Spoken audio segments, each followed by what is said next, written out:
Eu escolhi esse campo de atuação porque eu sempre fui muito envolvido com o esporte, desde a minha infância e adolescência. E eu não conseguia me ver longe de quadra ou de coisas do gênero. Envolvimento, de organização, de esportes, de eventos. E eu sempre tive muito desejo de ser professor. Com isso eu consegui juntar as duas coisas e acabar no curso de educação física. Eu já trabalho na área desde 2012, quando eu iniciei como promotor de esportes da empresa Voges. Em 2014 eu fui para a Esmel, onde eu comecei a trabalhar um pouquinho com handebol. Em 2016 eu comecei na APA Hand, dei uma paradinha de um ano por questão de encerramento de contrato de estágio, depois retornei e estou até hoje. Olha, meus objetivos são sempre formar pessoas boas, pessoas autossuficientes, independentes, né? Que é o nosso foco, principalmente trabalhando com o esporte feminino.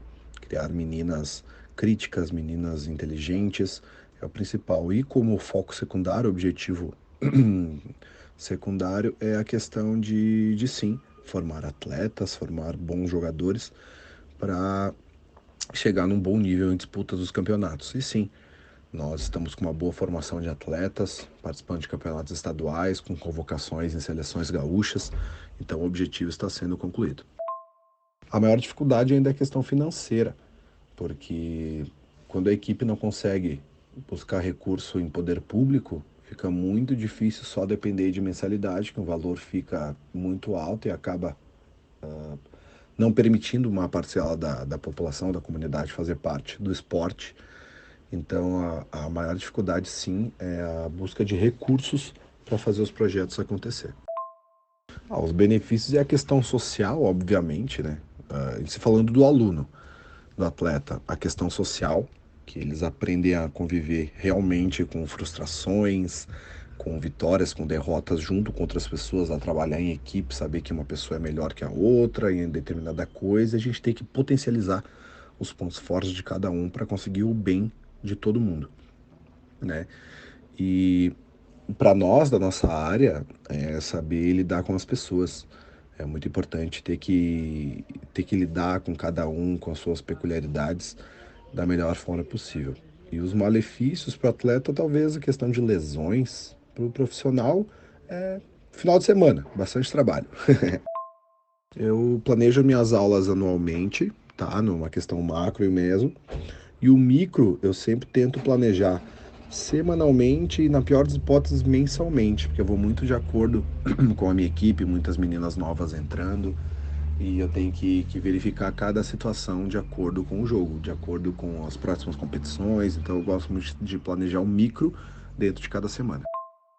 A metodologia não adianta, como se trabalha com esporte, acaba sendo muito tecnicista para aprender a técnica, né? Principalmente nas iniciais, mas ao mesmo tempo muita tomada de decisão. Então o aluno, o atleta, a atleta constrói muito durante a aula, tem que tomar as decisões, tudo mais. Então, mas não deixa de ser uma abordagem tecnicista.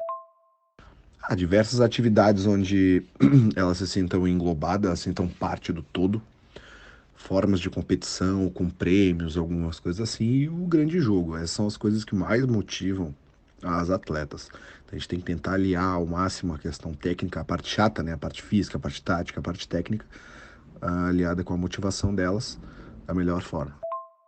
Olha, é impossível dizer que a gente sempre consegue seguir a risca o plano. Às vezes, no chegar na quadra, tu já percebe que as meninas estão mais tristes, mais cansadas por um motivo ou outro, e alguma coisa tem que ser adaptada, modificada para fazer com que o treino ocorra e seja bom. Então a gente tenta manter a ideia principal sempre do planejamento, mas às vezes algumas ideias têm que ser modificadas.